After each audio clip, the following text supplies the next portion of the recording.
அறிவித்த புதிய கோரிக்கை அல்ல. நம்முடைய புரட்சியாளர் அம்பேத்கர் அவர்களால் தனது கொள்கை ஆசான் என்று அறிவிக்கப்பட்ட கௌதம புத்தர் காலத்தில் இருந்து இந்த கொள்கை மக்களிடத்திலே பேசப்பட்டு வருகிறது. திருமாவளவன் திடீரென்று ஏன் மதுவிலக்கை பற்றி பேசுகிறார் என்று ஆளாளுக்கு தம் வாய்க்கு வந்தபடியெல்லாம் சமூக ஊடகங்களில் பேசிக் கொண்டிருக்கிறார்கள். திருமாவளவனுக்கு ஏன் இந்த திடீர் ஞானம் என்கிறார்கள்? திருமாவளவன் பகவான் புத்தர், மகாத்மா பூலே, புரட்சியாளர் அம்பேத்கர், தந்தை பெரியார், ஐயன் திருவள்ளுவர், ஐயா வைகுண்டர், ஸ்ரீ நாராயணகுரு போன்ற மாமனிதர்களின் கொள்கைகளை உள்வாங்கியவன்.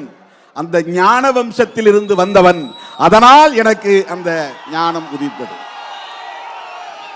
நாங்கள் சாதி பெருமை மத பெருமை பேசி திரியக்கூடியவர்கள் அல்ல.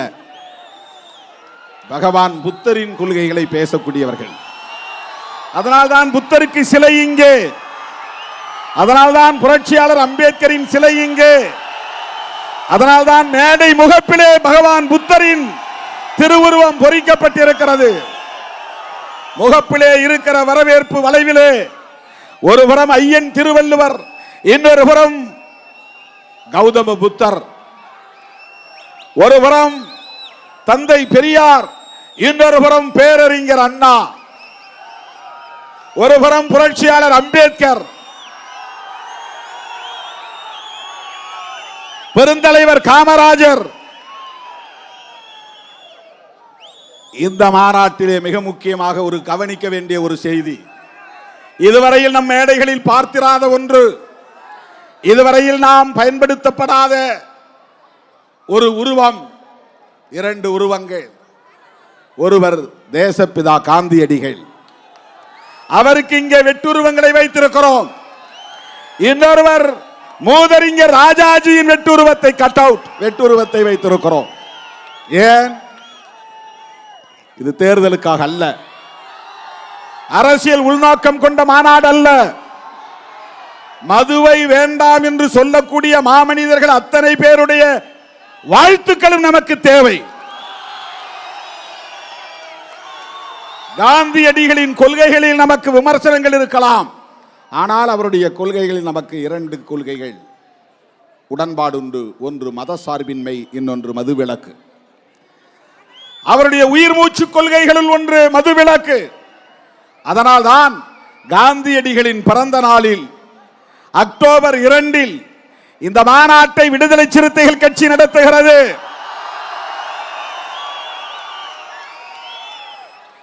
அதிலும் சில அறிவுஜீவிகள் விமர்சனம் செய்தார்கள்.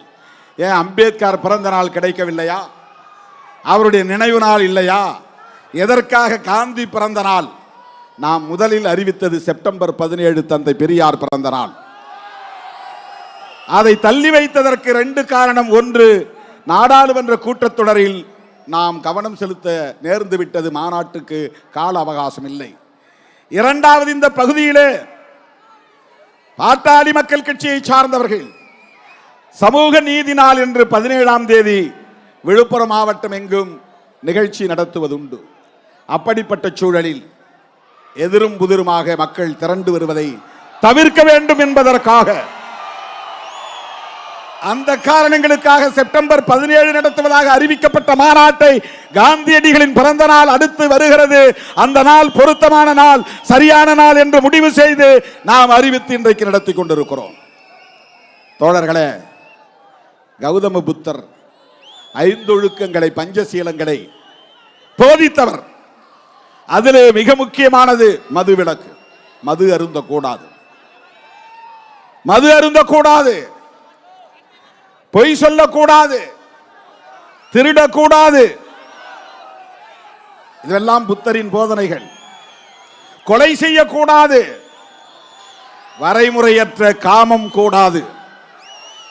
இது பகவான் புத்தர் உலகமெங்கும் வாழுகிற ஒட்டுமொத்த மாந்த குலத்திற்கு போதித்தார். இந்தியாவில் இருக்கிறவர்களுக்கு மட்டுமல்ல, அவர் வாழ்ந்த காலத்தில் அவர் வாழ்ந்த சாம்ராஜ்யத்திற்கு மட்டும் சொல்லவில்லை, உலக மாந்தர் யாவருக்கும் சொன்னார், மனித குலத்துக்கே சொன்னார். இந்த 5ஐ நீ செய்யாமல் இருந்தால் உனக்கு எந்த துன்பமும் வராது. இதுதான் பகவான் புத்தருடைய போதனைகள். அதில் மதுவிலக்கு ஒன்று. அவர் உலகம் முழுதும் உள்ள மனிதர்களுக்கு சொன்னார். அவர் மாமனிதர் சொன்னார், நான் எளியவன், அதனால் தமிழ்நாட்டில் சொல்லுகிறேன், இந்தியாவெங்கும் வேண்டும் என்று சொல்லுகிறேன். அவருடைய கொள்கையை பின்பற்றி சொல்லுகிறேன். எந்த மகானும் மதுவை ஆதரித்ததில்லை. பகவான் புத்தர் மட்டுமல்ல, இயேசு பெருமான் மதுவை ஆதரித்ததில்லை. அதைவிட உலகம் முழுவதும் போற்றப்படக்கூடிய மதுவை தொடக்கூடாது என்பதை இன்றைக்கும் நடைமுறைப்படுத்திக் கொண்டிருக்கிற ஒரு மார்க்கம், ஒரு சமூகம் இருக்கிறது என்றால் அது இஸ்லாம் மார்க்கம், இஸ்லாமிய சமூகம் என்பதை யாரும் மறுத்துவிட முடியாது. இன்றைக்கு நீங்கள் சவுதி அரேபியாவிலே மதுக்கடைகளை பார்க்க முடியாது. துபாய் போன்ற அரபு நாடுகளிலே மதுக்கடைகளை பார்க்க முடியாது. நபிகள் நாயகம் தோன்றி மறைந்து 1400 ஆண்டுகளுக்கு மேலாகிறது. ஆனால் உலகம் முழுவதும் ஒரு சமூகம் மதுவை தொடாமல் அதை பின்பற்றி வருகிறது என்று சொன்னால் அது நபிகள் நாயகத்தின் போதனை. மது பாவங்களின் தாய் என்று சொன்னவர் நபிகள் நாயகம். பாவம் செய்வதற்கான தாய்தான் மது என்று சொன்னவர் நபிகள் நாயகம். இந்த நாள் வரையில் அந்த சமூகம் அதை பின்பற்றுகிறது. ஒரு சமூகத்தையே மதுவை தொடாத சமூகமாக மாற்றிய பெருமை நபிகள் நாயகத்தை சாரும். அந்த மாமனிதர்கள் சொன்னதை இன்றைக்கு நாம் மக்களுக்கு சொல்லுகிறோம், அவ்வளவுதான். 2000 ஆண்டுகளுக்கு முன்னால் தோன்றிய ஐயன் திருவள்ளுவன் கல்லுண்ணாமை என்கிற பெயரில் ஒரு அதிகாரமே எழுதியிருக்கிறார். கல்லுண்ணாமை என்கிற பெயரில் ஒரு அதிகாரமே எழுதியிருக்கிறார். அவர் புத்தரின் வழிவந்தவர் அல்ல, புத்த சங்கத்தில் சேர்ந்தவர் அல்ல, அல்லது அவர் எந்த அரசியல் இயக்கத்தையும் சார்ந்தவர் அல்ல. ஒட்டுமொத்த மனித குலத்துக்கும் வழிகாட்டக்கூடிய ஒரு மகான். யார்? ஐயன் திருவள்ளுவர். ஐயன் திருவள்ளுவர் அவர் கல்லுண்ணாமை என்கிற ஒரு அதிகாரமே 10 குறள்களை அதற்காக எழுதியிருக்கிறார். உலகத்தில் தோன்றிய மகான்கள் யாரும் மதுவை ஆதரித்து பேசியதில்லை, ஒழிக்க முடியாது என்றும் சொல்லவில்லை, அதை கண்டும் காணாமல் கடந்து போவோம் என்று சொல்லவில்லை. ஐயன் திருவள்ளுவனின் கொள்கைகளை நாம் உள்வாங்கியவர்கள். நான் முருகப்பெருமானை கண்டேன் என்று சொன்ன காலம் ஒன்று உண்டு. வள்ளலார் அவருடைய தொடக்க கால வாழ்வில் அவர் சென்னையிலே 7 கிணறு பகுதியிலே தங்கி இருந்த போது ஒரு நாள் அவர் முருகனை நேரிலே தரிசித்ததாக அவருடைய சீடர்கள் சொல்லுவார்கள். அவரே சொன்னார் என்று. அதே வள்ளலார் அதற்கு பிறகு பிற்காலத்தில் சனாதனத்தை கடுமையாக எதிர்த்தார். மத நம்பிக்கைகள் மூட நம்பிக்கைகளாக இருந்தால் அவை வேண்டாம் என்று எதிர்த்தார். சாதி கூடாது என்றார், மதுவை அருந்தக்கூடாது என்று சொன்னார். யார்? நம்ம ஊர் வடலூர் வள்ளலார். வடலூர் வள்ளலார் ராமலிங்க அடிகளார் அதே கருத்தை தான் இன்றைக்கு வந்திருக்கிறாரே நம்முடைய பாலபிரஜாபதி அடிகளாருடைய முப்பாட்டன் ஐயா வைகுண்டர். அவர் பிறந்த சமூகம் கல்லை இறக்குகிற குலத்தொழிலை கொண்ட சமூகம். நாடார் சமூகம் கல்லிறக்குவது குலத்தொழில். பனைமரத்திலே ஏறி கல்லிறக்குவார்கள். கல்லு குடிப்பது என்பது அவர்களுக்கு வாழ்க்கையில் இயல்பான ஒன்று. அப்படிப்பட்ட சமூகத்திலே பிறந்த ஒருவர் ஐயா வைகுண்டர் 18 கிராமங்களில் இருந்த மக்களை எல்லாம் அழைத்து வந்து பொதுவான கிணறு தோண்டி, அந்த பொது கிணறு சமத்துவ கிணறு என்று சொல்லி அந்த கிணற்று நீரை எல்லோரையும் குடிக்க சொன்னார்.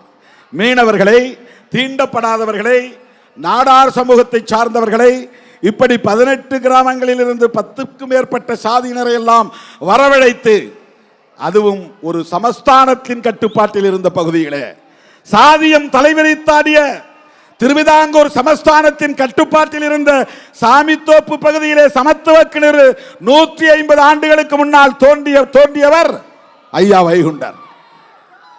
அவர் குடிக்க கூடாது என்று சொன்னார். அதைத்தான் ஸ்ரீ நாராயண குரு கேரளாவிலே அதே கருத்தை சொன்னார். எனது அருமை தோழர்களே, அந்த அடிப்படையில் தான் விடுதலை சிறுத்தைகள் கட்சி மதுவை கூடாது என்று சொல்லுகிறோம். ஏற்கனவே 2015 திருச்சிராப்பள்ளியிலே இதே மது ஒழிப்பு மகளிர் மாநாட்டை நடத்தி இருக்கிறோம்.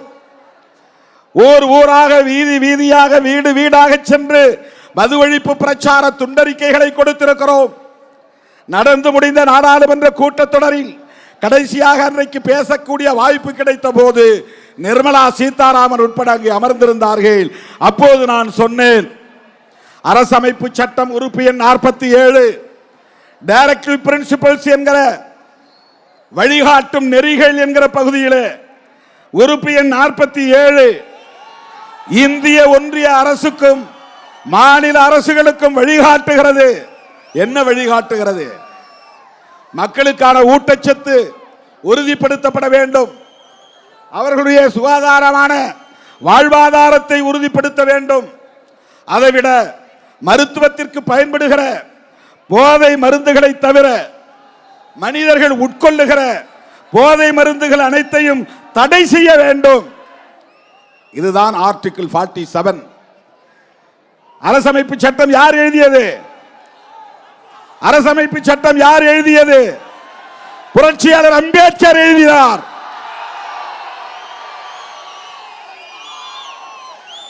அவர் எங்க மதுவை ஒழிக்க வேண்டாம் சொன்னார்னு சில பேர் இப்ப எடுத்து பேசிட்டு இருக்கிறான். அவர் மதம் மாறி பௌத்தத்தை தழுவிய போது 22 உறுதிமொழிகளை ஏற்றுக்கொண்டார்.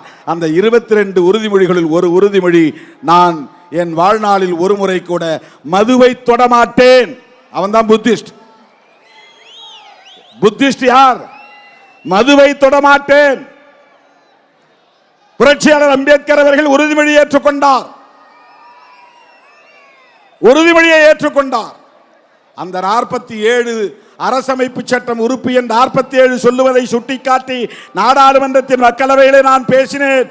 இந்திய அளவில் மதுவிலக்கு வேண்டும் என்பதுதான்.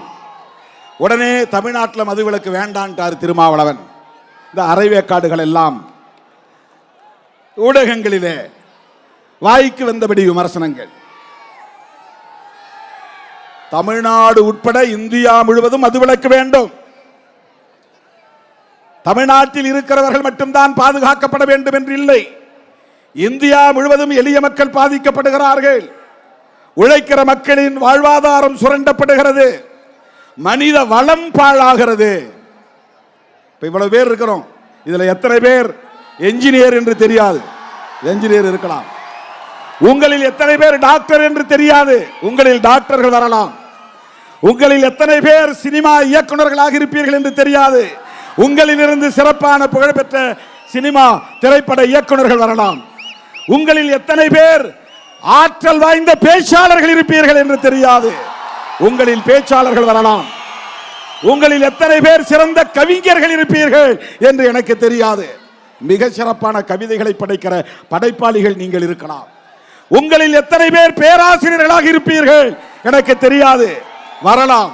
இங்கே வந்திருக்கிற லட்சக்கணக்கான இளைஞர்களில் இளம் பெண்களில் பல பேர் பேராசிரியர்களாக வர முடியும், வழக்கறிஞர்களாக வர முடியும், நீதிபதிகளாக வர முடியும். அதைவிட சிறந்த தலைவர்களாக உருவாக முடியும்.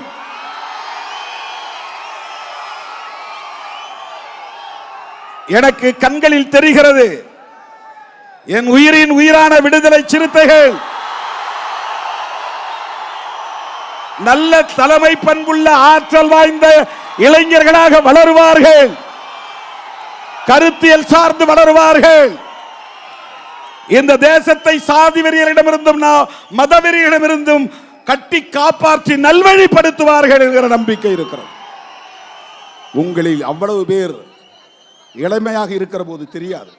ஆனால் இதில் குடித்து குடிப்பழக்கத்திற்கு ஆளாகி அடிமையாகி அதிலிருந்து மீள முடியாமல் போனால் என்ன ஆகும்? எத்தனை அம்பேத்கரை நாம் இழக்க நேரும்? இதில் அம்பேத்கர் உருவாகலாமே, உங்களில் பெரியார் உருவாகலாமே. அம்பேத்கர் இளம் வயதிலே குடிக்கோ அல்லது போதைப் பொருளுக்கோ அடிமையாக இருந்தால் நமக்கு இப்படி ஒரு தலைவர் கிடைத்திருப்பாரா? பெரியார் இளம் வயதிலே குடிப்பொருளுக்கு, மதுவுக்கு, போதைப் பொருள்களுக்கு அடிமையாக இருந்தால் தந்தை பெரியார் என்கிற ஒரு மாமனிதர் நமக்கு கிடைத்திருப்பாரா? உலகத்துக்கே வழிகாட்டக்கூடிய மாமேதை காரல் மார்க்ஸ் ஒரு அடிக்டாக மாறி இருந்தால், போதை அடிமையாக மாறி இருந்தால் நமக்கு ஒரு மார்க்ஸ் கிடைத்திருப்பாரா? யோசித்து பாருங்க. எனதருமை தோழர்களே, இளம் வயதில் குடிப்பழக்கத்திற்கும் போதைப் பொருள்களுக்கும் அடிமையாகும் நிலை ஏற்பட்டால் மனித வளம் அழிந்து போகிறது. அதான் நம்முடைய முழக்கம். மது மற்றும் போதைப் பொருள் ஒழிப்போம், மனித வளம் காப்போம். மனித வளம்னா என்ன? Human resource. கனிம வளம் உங்களுக்கு தெரியும்.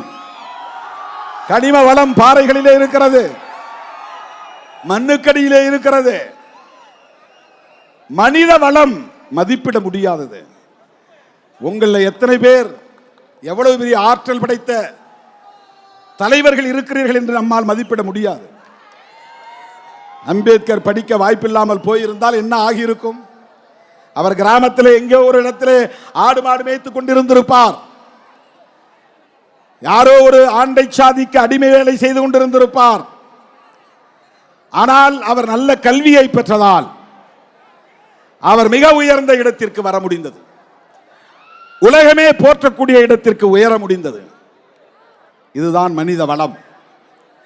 அம்பேத்கருக்குள்ளே இருந்த ஆற்றல் கல்வியால் கொஞ்சம் கொஞ்சம் பெருகி பெருகி பெருகி உலகத்துக்கே வெளிச்சம் போடக்கூடிய அளவுக்கு, வெளிச்சம் காட்டக்கூடிய அளவுக்கு அவருடைய மனித வளம் முழுமையடைந்தது, பொங்கி எழுந்தது.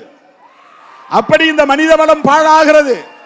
ஊருக்கு 20-30 பேர், ஒரு மாநிலத்திற்கு இப்படி லட்சம் பேர், இந்தியா முழுவதும் பல லட்சம் பேர் இப்படி பாதிக்கப்பட்டால் 30 வயதிலேயே நிற்க முடியவில்லை, தடுமாறுகிறான்.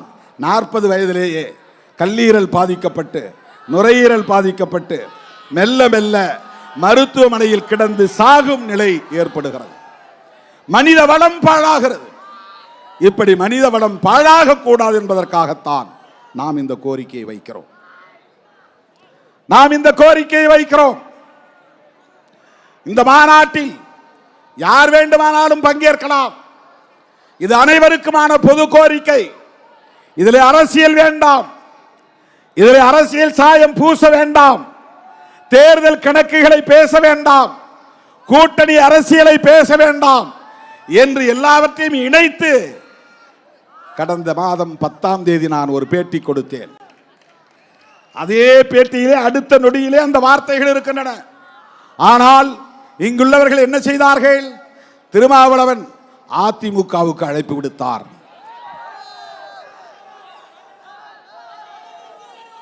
கூட்டணி மாறப்போகிறார். ஒட்டுமொத்தமாக இந்த மாநாட்டின் உயர்ந்த நோக்கத்தையே சிதைத்து விட்டார்கள். மதுவை ஒழிக்க முடியுமா முடியாதா என்று விவாதத்தை நடத்தி இருக்க வேண்டும். போதைப் பொருள்களை ஒழிக்க முடியுமா முடியாதா என்ற விவாதத்தை நடத்தி இருக்க வேண்டும். மதுவை வியாபாரம் செய்யக்கூடிய சந்தையிலே எந்த மாஃபியா கும்பல் இருக்கிறது என்பதை பற்றி விவாதித்திருக்க வேண்டும்.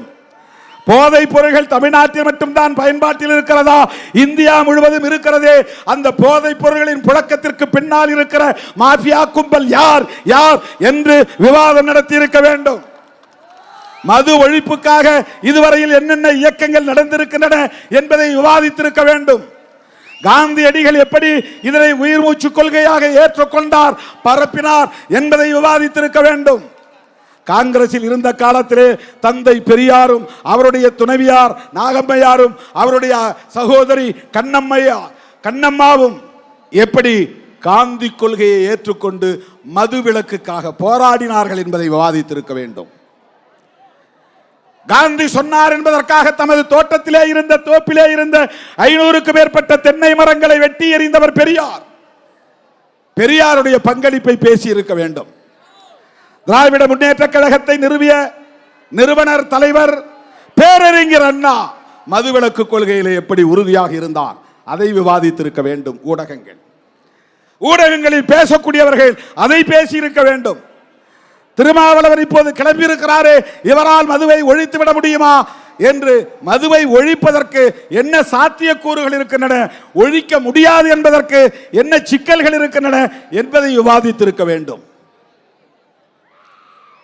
ஏன் ஐயன் திருவள்ளுவன் கல்லுண்ணாமை என்கிற அதிகாரத்தில் 10 குறளை எழுதினார் என்பதை விவாதித்திருக்க வேண்டும். அப்படியெல்லாம் இவர்கள் பேசவில்லை. அற்ப காரணத்தை நம்முடைய மாநாட்டுக்கு கற்பித்தார்கள்.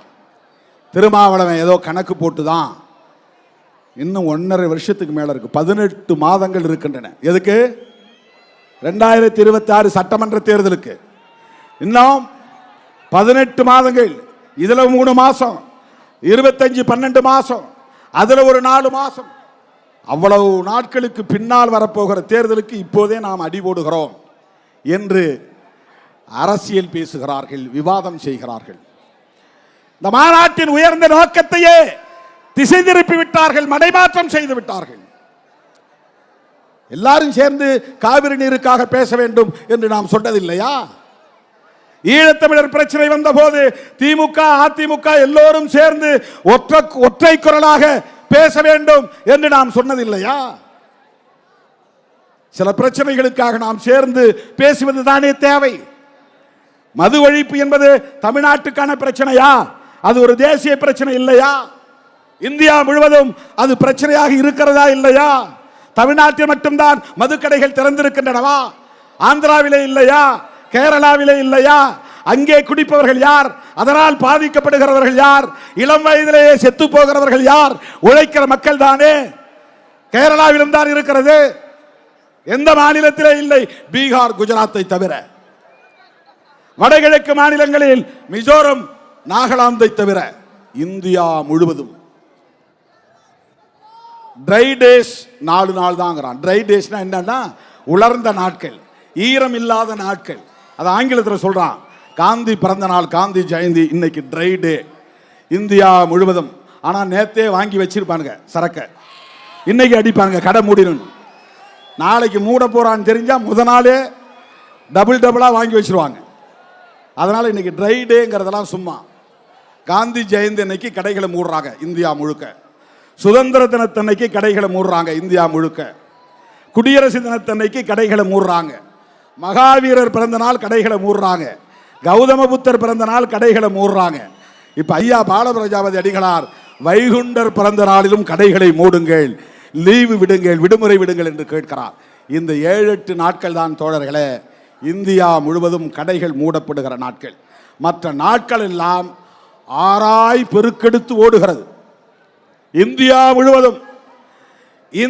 முழுவதும் மதுவிலக்கு வேண்டுமா வேண்டாமா? இந்தியா முழுவதும் மதுக்கடைகளை மூட வேண்டுமா வேண்டாமா? அப்படி ஒரு கோரிக்கையை எழுப்புவது நம்முடைய கடமையா இல்லையா? சாதி ஒழிப்பை ஒரு மாநிலத்துக்குள்ள சுருக்கி பார்க்க முடியாது, அது தேசிய பார்வை. மத பிரச்சனையை ஒரு மாநிலத்துக்குள்ளே சுருக்கி பார்க்க முடியாது, அது தேசிய பார்வை கொண்டு அணுக வேண்டும். அப்படித்தான் மது மற்றும் போதைப் பொருள்களை ஒழிப்பது. நரேந்திர மோடியின் நண்பர் அதானி சொந்தமாக துறைமுகம் வைத்திருக்கிறார், கப்பல் வந்து நிற்கிற இடம். சொந்தமாக விமான நிலையங்கள் வைத்திருக்கிறார், ஏரோப்ளேன்கள் வந்து நிற்கிற இடம். பத்திரிகைகளிலே செய்தி வந்தது, அதானியினுடைய விமான நிலையத்தில் இருந்தும் அதானியுடைய துறைமுகங்களில் இருந்தும் போதைப் பொருள்கள், கோடிக்கணக்கான மதிப்புள்ள போதைப் பொருள்கள் கைப்பற்றப்பட்டது. இது நான் கற்பனையா பேசவில்லை, நரேந்திர மோடி நண்பர் என்பதற்காக பேசவில்லை. இது நாடாளுமன்றத்திலேயே பேசப்பட்டது, அவர்களால் பதில் சொல்ல முடியவில்லை. அயல் நாடுகளில் இருந்து போதைப் பொருட்கள் இந்தியாவுக்குள்ளே வருகிறது, கப்பல் வழியாக வருகிறது, விமானங்களின் வழியாக வருகிறது. இன்றைக்கு நம்முடைய குக்கிராமங்களிலும் கிடைக்கிறது. கஞ்சா, ஓபியம், கோக்கைன், பிரவுன் சுகர், இவையெல்லாம் போதை பொருட்கள். நாம இந்த சாராயம் குடிக்கிறோமே, அது இல்லாமல் வேற சில பொருட்கள்லாம் இருக்கு. அதை வெளியிலிருந்து கொண்டு வந்து அது ஒரு கள்ளச்சந்தையில விற்பனை செய்வதற்கென்று ஒரு பெரிய நெட்வொர்க் இந்தியா முழுவதும் இருக்கிறது. அதை யாராலும் ஒன்றும் செய்ய முடியாது. அதிலே கோடிக்கணக்கிலே லாபம் சுரண்டப்படுகிறது. இதை யாராலும் கட்டுப்படுத்த முடியவில்லை. NDPS என்கிற பெயரால் ஒரு சட்டம் இருக்கிறது, narcotic drugs psychotropic substances act, அது ஆங்கிலத்தில். போதையூட்டும் மருந்துகள் நார்காட்டிக் ட்ரக்ஸ், சைக்கோட்ராபிக் சப்ஸ்டன்சஸ் உளவியல் மனதை பாதிக்கக்கூடிய மனநோயாளி ஆக்கக்கூடிய பொருள்கள். அதை சாப்பிட்டா உனக்கு ஒரு மாதிரி அரமெண்டல் மாதிரி ஆயிரும். அது இல்லைன்னா நம்மளால் ஒன்றும் பண்ண முடியாது. அப்படியே எந்த நேரமும் ஆடிக்கிட்டே மிதந்துக்கிட்டே இருப்போம். அப்படிப்பட்ட பொருள்கள் இன்னைக்கு வெவ்வேறு பேரில் ஸ்டிக்கர் வந்துருச்சு. இப்போ வாங்கி ஸ்டிக்கர் மாதிரி நாக்கில் ஒட்டிட்டு போய் உட்காந்துக்கலாம், ஒன்றும் யாருக்கும் தெரியாது, முழுங்க தேவையில்லை. இது வியாபாரம் நடக்கிறது. சாக்லேட் வந்து விட்டது, கேட்டா சாக்லேட் சாப்பிட்றேன்னு சொல்லலாம், யாருக்கும் தெரியாது. பள்ளிக்கூடத்து பிள்ளைகளிடம் புழங்குகிறது, கல்லூரி மாணவர்களிடம் புழங்குகிறது. நகர்ப்புறங்களில் மட்டுமே இருந்தது, இன்றைக்கு கிராமப்புறங்கள் வரையில் போகிறது.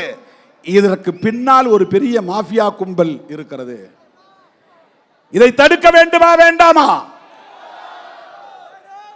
இதற்காக குரல் கொடுக்கக்கூடிய ஜனநாயக சக்திகளை ஒருங்கிணைக்க வேண்டுமா வேண்டாமா? அதற்காகத்தான் இந்த மாநாடு. நமக்கு ஒரு கவலை இருக்கிறது, இந்தியா முழுவதும் இப்படி ஒரு நிலை இருக்கிறதே என்று. இந்த மாநாட்டில் திமுகவை எப்படி அழைக்கலாம்? திமுக அரசு இங்கே நடக்கிறது. கடைகளை திறந்து வைத்து அவர்கள்தானே வியாபாரம் செய்கிறார்கள். அவர்கள் எப்படி திருமாவளவன் மாநாட்டு மேடைக்கு வர வேண்டும்? அப்படி இருந்தும் திமுக அந்த மாநாட்டு மேடைக்கு வருகிறது என்றால் அது விடுதலை சிறுத்தைகளுக்கு, விடுதலை சிறுத்தைகளின் முயற்சிக்கு கிடைத்த வெற்றியானே. பாராட்ட வேண்டுமா இல்லையா? திமுகவுக்கும் அதிலே உடன்பாடு இருக்கிறது. மதுவை ஒழிக்க வேண்டும், அதிலே உடன்பாடு இருக்கிறது. இது இன் பிரின்சிபல், கொள்கை அடிப்படையிலே மதுவை ஒழிக்க வேண்டும் என்பதிலே எங்களுக்கும் உடன்பாடு இருக்கிறது. நடைமுறை சிக்கலில் அதை உடனே எங்களால் மூட முடியவில்லை. திமுக தலைவர் கலைஞர் தானே இதை கொண்டு வந்தார் என்று பலரும் சொல்லுகிறார்கள். 1971 வந்தது உண்மைதான். பேரறிஞர் அண்ணா 67 முதலமைச்சரானார், 69 காலமானார். 2 ஆண்டுகள் முதலமைச்சர் பொறுப்பிலே இருந்தார். அப்போது மதுக்கடைகளை திறக்க வேண்டும் என்ற கோரிக்கை எழுந்தது, மது விலக்கை ரத்து செய்ய வேண்டும் என்ற கோரிக்கை எழுந்தது. பேரறிஞர் அண்ணா சொன்னார், மாட்டேன், அப்படி ஒரு வருமானம் எனக்கு தேவையில்லை, மறுத்தார், திறக்கவே இல்லை. ஆனால் அந்த பேரறிஞர் அண்ணா ஒரு கோரிக்கையை எழுப்பினார். ஊடகங்களிலே உளறிக்கொண்டிருப்பவர்கள் புரிந்து கொள்ள வேண்டும், திருமாவளவன் ஏன் மோடி கிட்ட போய் கேட்கிறார் அப்படின்னு கேட்கிறாங்க. இங்கே போய் முதல்வர்கிட்ட கேட்காம மோடி கிட்ட ஏன் கேட்கிறார்? 2 கோரிக்கையும் தான் வைக்கிறோம், அதை யாரும் பார்க்கறதில்ல. தமிழ்நாடு அரசுக்கு கோரிக்கை மதுக்கடைகளை மூடு, இந்திய அரசுக்கான கோரிக்கை இந்தியா முழுவதும் மதுக்கடைகளை மூடுவதற்கு தேசிய மதுவிலக்கு கொள்கையை வரையறுத்து சட்டம் இயற்று, அவ்வளவுதான். 2 அரசுக்கும் கோரிக்கை வைக்கிறோம். தோழர்களே, கலைஞர் 71 கடையை திறந்தார் என்பது உண்மைதான். அதற்கு அவர் என்ன விளக்கம் சொன்னார் என்றால், மது விலக்கை நடைமுறைப்படுத்துகிற மாநிலங்களுக்கு வருவாய் இழப்பை ஈடு செய்யக்கூடிய வகையில் இந்திய ஒன்றிய அரசு இழப்பீட்டு நிதியை வழங்க வேண்டும். அன்றைக்கு காங்கிரஸ் அரசாங்கத்திடம் அவர் கேட்டார், நிதி தரல, நிர்வாகம் நடத்த முடியல, போதிய பட்ஜெட் வரவு செலவு போதுமானதாக இல்லை. வேறு வழி இல்லாமல் நெருப்பு வளையத்திற்கு நடுவிலே கற்பூரம் சிக்கிக் கொண்டதை போல அவர் சொன்ன விளக்கம். சுத்தி நெருப்பு எரியுது, நடுவில் ஒரு சூடம் கற்பூர கட்டி இருக்கு, அந்த கற்பூர கட்டி தானா பிடித்து எரியும் என்பதை போல வேறு வழி இல்லாமல் நான் மதுக்கடைகளை திறந்தேன் என்று சொன்னார். அதை சரி என்று நாம் நியாயப்படுத்தவில்லை. ஆனால் அன்றைக்கு இருந்த பொருளாதார நெருக்கடியின் அடிப்படையிலே அன்றைய முதல்வர் கலைஞர் சொன்னார். ஆனால் அதே கலைஞர் 1974 மூடினார், மூடிவிட்டார். அப்போது அவர் சொன்னார், தேசிய அளவில் ஒரு மதுவிலக்கு கொள்கை தேவை.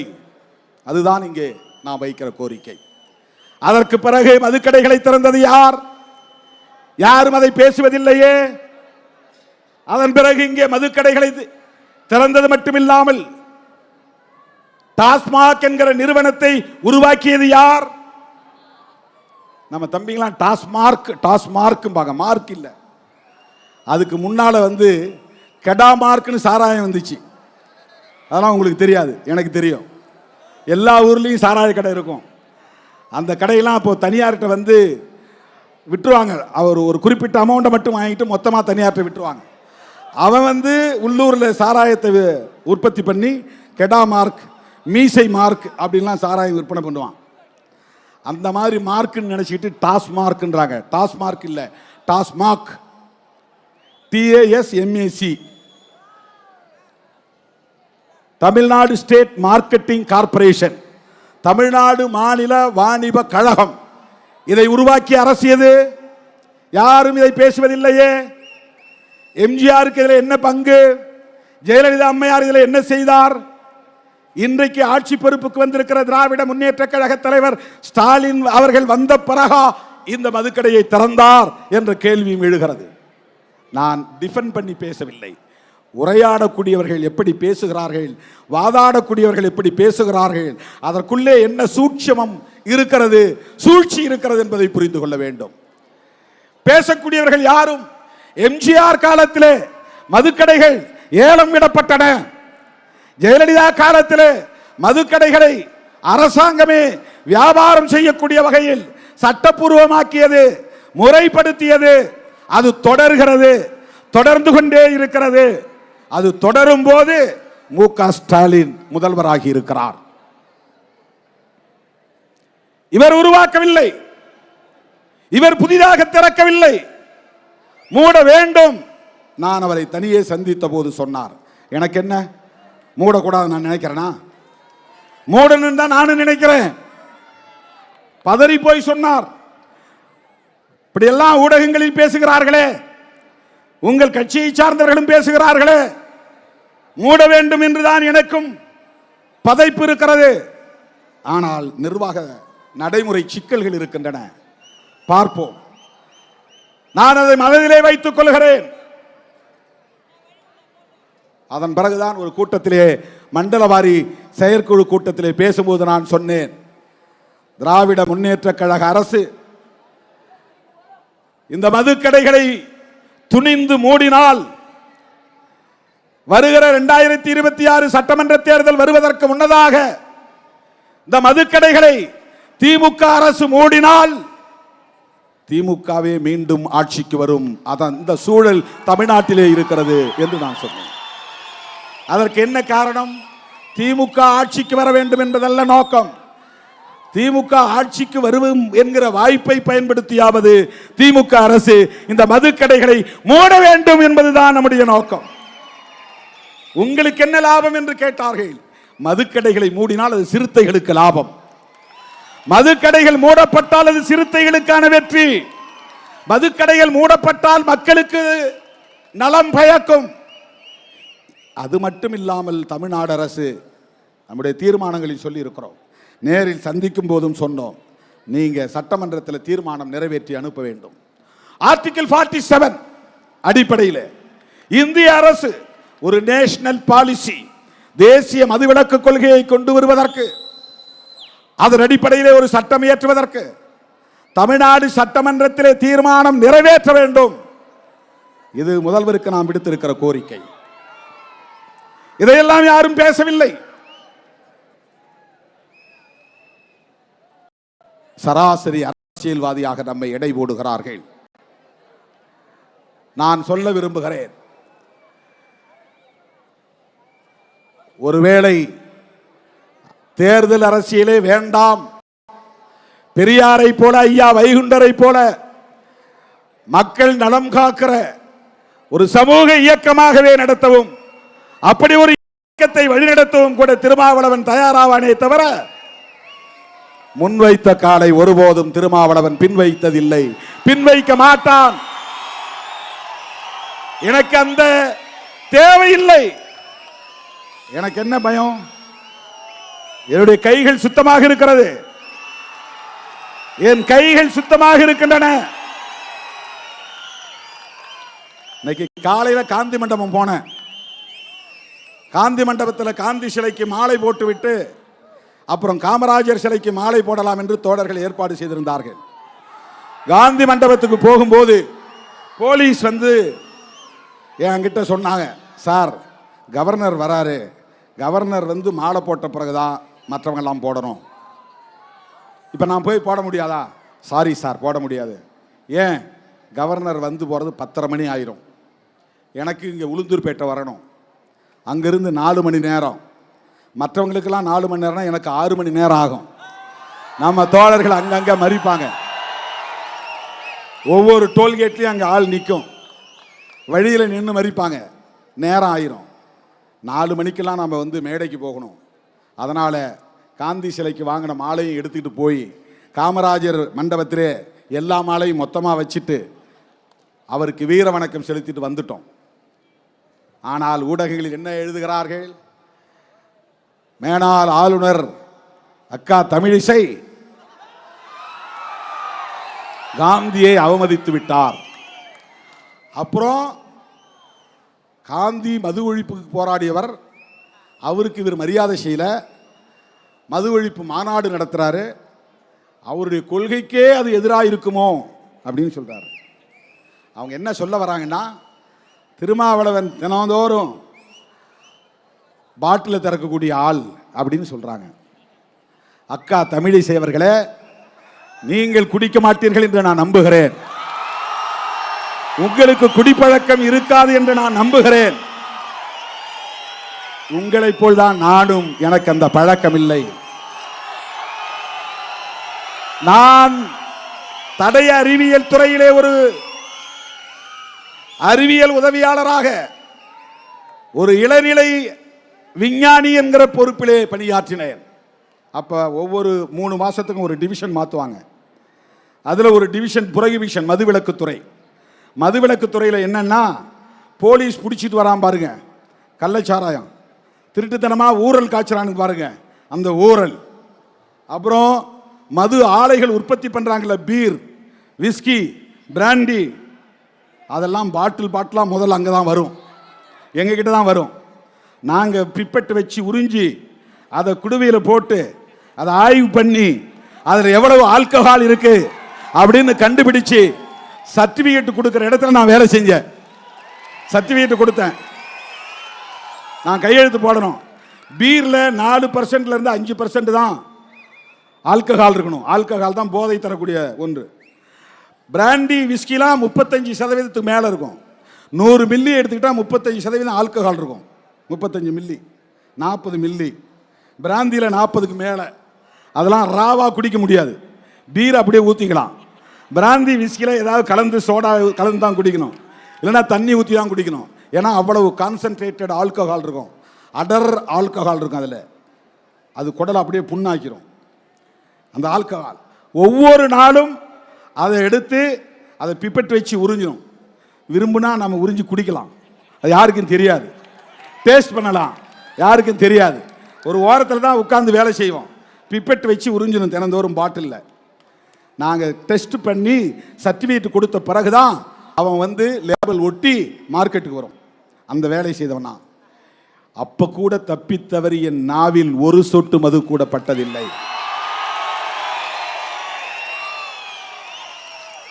அயல் நாடுகளுக்கு பயணம் சென்றால் ஃப்ளைட்ல போய் ஏறி உட்கார்ந்தவொடனே விமான பணிப்பெண்கள் வந்து, சார் என்ன வேணும் சார், ஒயின் வேணுமா, ரெட் ஒயின் வேணுமா, வேற என்ன ஒயின் வேணும், ஃபர்ஸ்ட் தான் கேட்பாங்க.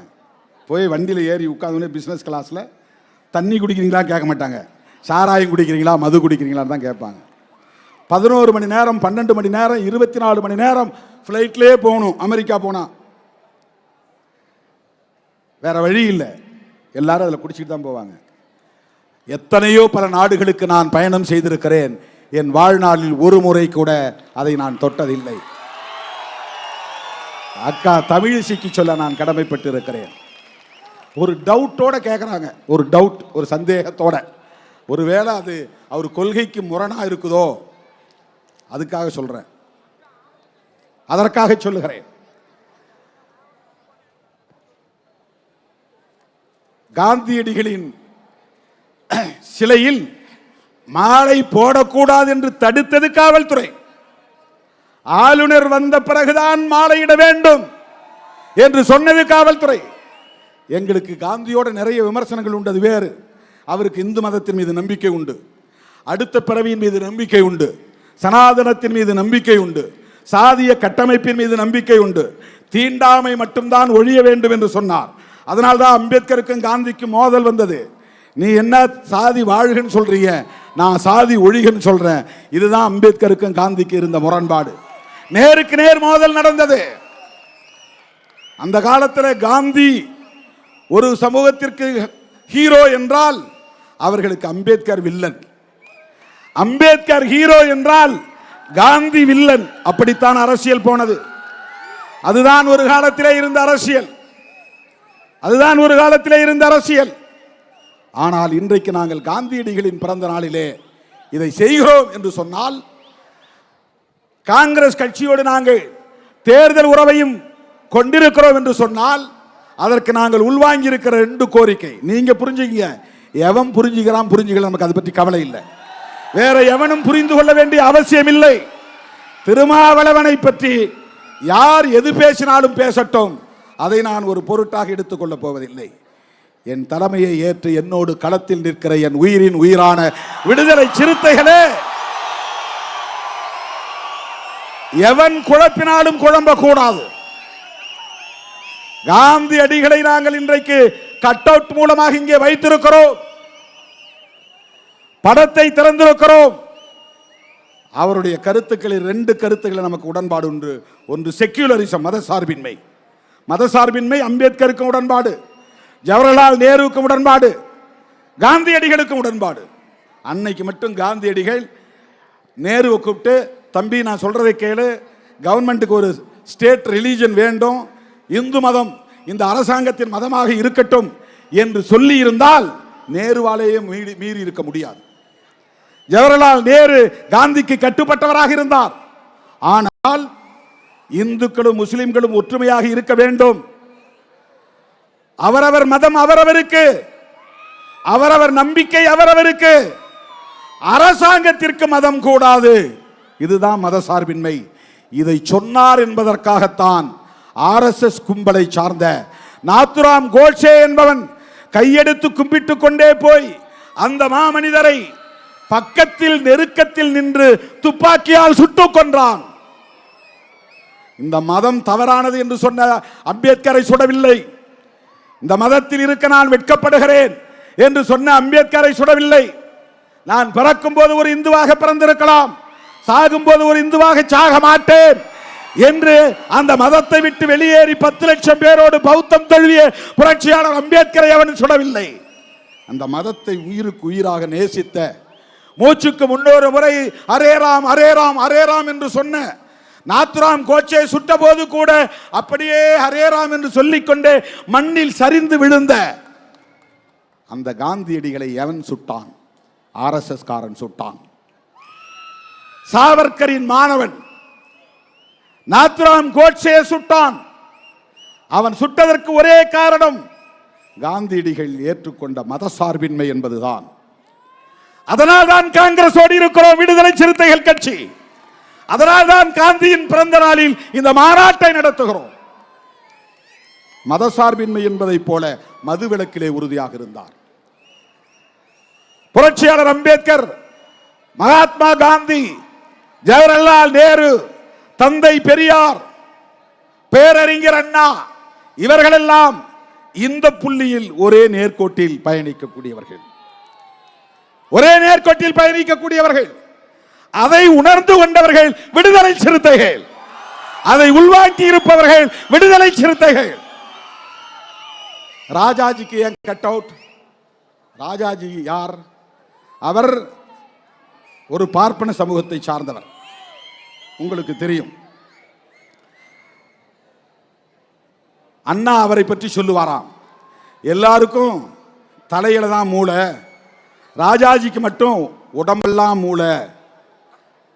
ஆனா உடம்பெல்லாம் மூளையா இருந்தாலும் உடம்பெல்லாம் அவருக்கு வஞ்சகமும் இருக்கு என்று அண்ணா அவரை விமர்சிப்பாராம். அப்படிப்பட்ட ராஜாஜி சேலம் முனிசிபாலிட்டி தலைவராக இருந்தார். சேலத்திலிருந்து வந்திருக்க தம்பிங்களுக்கு தெரியும், சேலம் அவருடைய சொந்த ஊர். அங்க ஒரு நகராட்சி தலைவராக இருந்தார் 1937. நாடு விடுதலை அடைவதற்கு 10 வருஷத்துக்கு முன்னாடி. இதெல்லாம் நீங்க தெரிஞ்சுக்கணும், இதெல்லாம் தெரிஞ்சுக்கணும். ராஜாஜி 1937 நகராட்சி மன்ற தலைவராக இருந்தபோது பிரிட்டிஷ் அரசாங்கம் தான் ஆட்சியிலே இருந்தது. பிரிட்டிஷ் அரசாங்கம் மதுக்கடைகளை திறந்து விடுங்கயான்னா, ஜனங்க குடிக்கட்டும். ஏன் குடிக்கணும்? குடிச்சிட்டு அவன் பாட்டு கிடந்தாதான். ஏன் வரியை ஏத்துறன்னு கேட்க மாட்டான், ஏன் எனக்கு பள்ளிக்கூடம் திறந்து வைக்கலன்னு கேட்க மாட்டான். மக்கள்கிட்ட எந்த உரிமை போராட்டமும் நடக்காது. அவன் பாட்டுக்கே குடிச்சிட்டு வீழ்ந்து கிடப்பான். பொண்டாட்டி நடுத்தருவில் நிற்பா, பிள்ளைங்க நடுத்தருவில் நிற்கும். அவன் அப்பா குடிக்கிறத பார்த்துட்டு பிள்ளையும் குடிப்பான், புள்ள குடிக்கிறத பார்த்துட்டு அவன் பொண்டாட்டியும் குடிப்பா. இப்படி ஒரு சமூகம் அழியட்டும். இப்படியெல்லாம் ஒரு காலத்திலே ஆட்சியாளர்களுக்கு சூது இருந்தது, சூழ்ச்சி இருந்தது. அந்த காலத்தில் மதுக்கடைகளை திறக்க சொன்ன போது மதுக்கடைகளை திறக்க மாட்டேன் என்று தன்னுடைய நகராட்சி பகுதியிலே உறுதியாக நின்றவர் தான் யாரு? ராஜகோபாலாச்சாரியார் என்கிற ராஜாஜி. ஜீன்னா மரியாதையா சொல்றது, அவர் பேரு ராஜா, ராஜகோபால் ஆச்சாரியார். ஆச்சாரியார்னா அவர் சமூகத்தை சார்ந்த ஒரு சொல்லாடல். இது வைணவ மதத்தை சார்ந்தவர். திருமாலை கும்பிடுறவங்க, ஐயங்கார் நினைக்கிற அவர் ராஜகோபால் ஆச்சாரியார் மதுக்கடைகளை திறக்க மாட்டேன்னு அப்பவே 1937 சொன்னார். அதை நடைமுறைப்படுத்தினார். அதனால்தான் தோழர்களே, மதுக்கடைகளை மூட வேண்டும் என்று சொன்ன மூதறிஞர் ராஜாஜிக்கு இந்த மாநாட்டிலே கட் அவுட் வைத்திருக்கிறோம். தேசிய அளவிலே மதுவிலக்கு கொள்கை வேண்டும் என்று வலியுறுத்திய பேரறிஞர் அண்ணாவுக்கு இங்கே நாம் கட் அவுட் வைத்திருக்கிறோம். இதுதான் நம்முடைய அரசியல். இந்த மாபெரும் மாநாட்டின் மூலம் நான் தமிழ்நாடு அரசுக்கு, தமிழக முதல்வருக்கு விடுக்கிற வேண்டுகோள், எங்கள் தீர்மானங்களை அப்படியே கோரிக்கைகளாக ஏற்று அவை அனைத்தையும் நடைமுறைப்படுத்த வேண்டும் என்று கேட்டுக்கொள்கிறோம். தேர்தல் அரசியல் வேற, அது பேச வேண்டிய நேரத்தில் பேசுவோம். கொள்கை அடிப்படையில் களமாடுவது என்பது வேறு. இன்றைக்கு கைகோர்த்து களத்திலே நிற்கிறோம். திராவிட முன்னேற்ற கழகத்தின் தலைவர்கள் இந்த மேடைக்கு வந்தது விடுதலை சிறுத்தைகளின் நோக்கத்தை இன்றைக்கு வலுப்படுத்தி இருக்கிறது. அவங்கள வச்சுக்கிட்டு இப்படி நடத்தலாம்.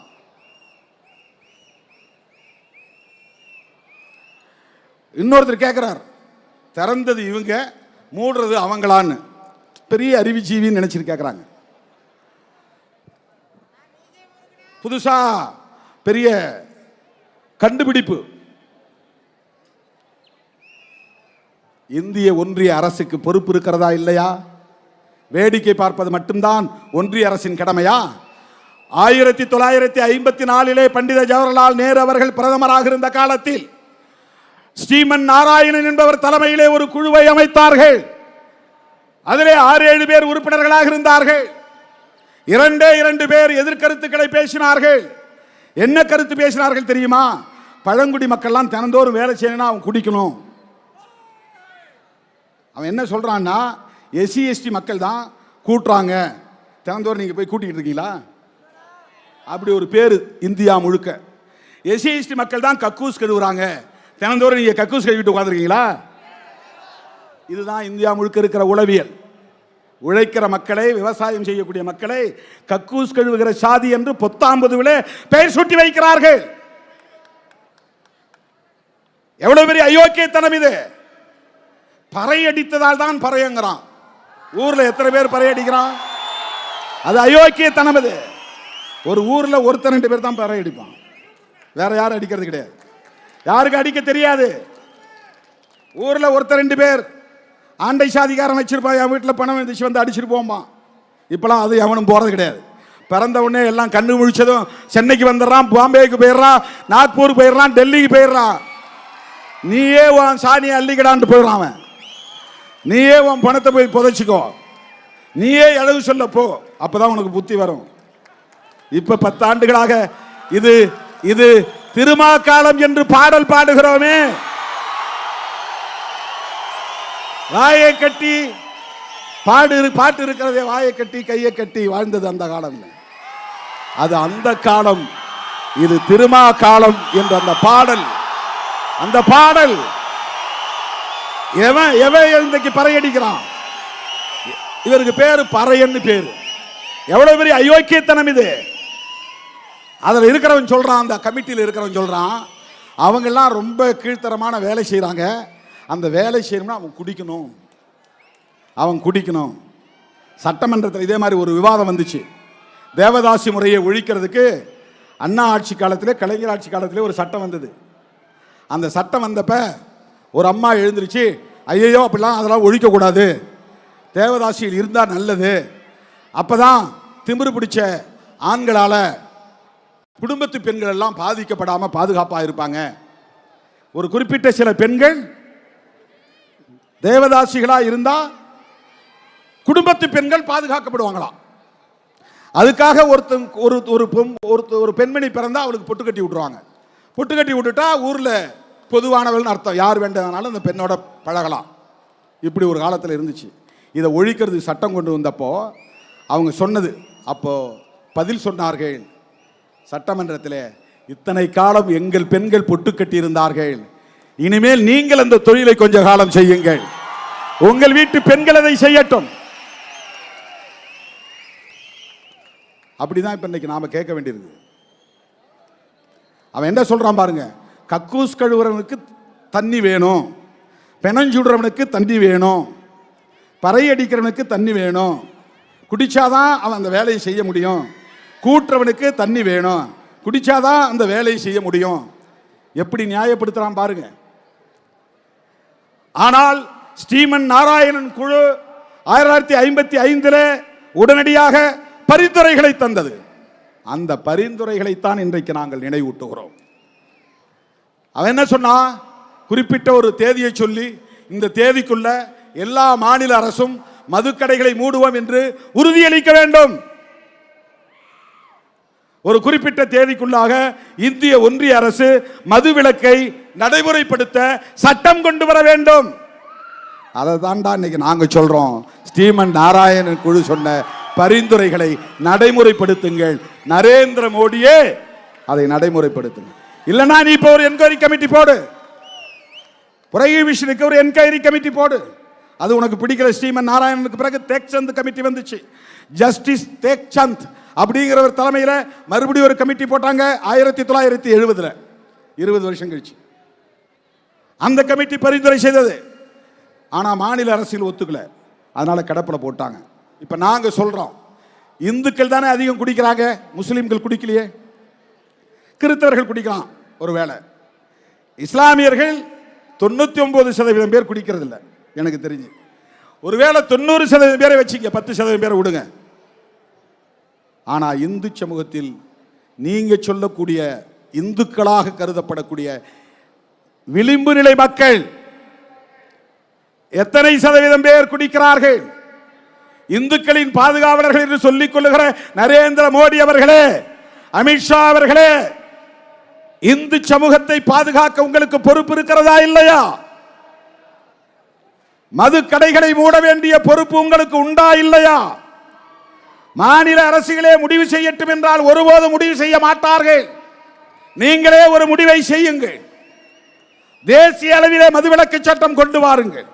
அதை நடைமுறைப்படுத்தலன்னா, இப்ப NEP நடைமுறைப்படுத்தலன்னா ஃபண்டை நிறுத்துற ஒருத்தன் கேள்வி கேட்கிறான். யாரு? இந்த சங்க பரிவாரங்கள். மதுவிலக்கு கொள்கை வேணுங்கிறாரு தேசிய அளவில், கல்வி கொள்கை வேணாங்கிறாரு தேசிய அளவில். ரெண்டுக்கும் வேறுபாடு தெரியல. மதுவிலக்கு கொள்கை வேண்டாம் என்பதில், மதுவிலக்கு கொள்கை வேண்டும், மதுக்கடைகள் வேண்டாம் என்பதில் நல்ல நோக்கம் இருக்கிறது. தேசிய கல்விக் கொள்கையில் தீய நோக்கம் இருக்கிறது. நீ சனாதனத்தை திணிக்க கொல்லைப்புற வழியாக வருகிறாய், மும்மொழி திட்டத்தை திணிக்க கொல்லைப்புற வழியாக வருகிறாய். அதனால் எதிர்க்கிறோம். ரெண்டுக்கு வேறுபாடு இருக்கு. இதில் ஒரு தீய நோக்கம் இருக்கிறது தேசிய கல்விக் கொள்கையில், இதில் நல்ல நோக்கம் இருக்கிறது மதுவிலக்கு கொள்கையில்.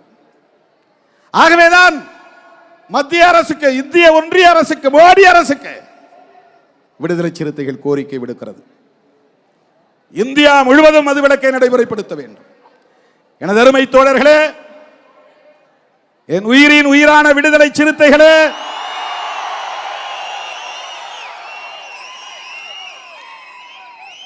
நீங்களும் இதிலே உறுதியாக இருக்க வேண்டும்.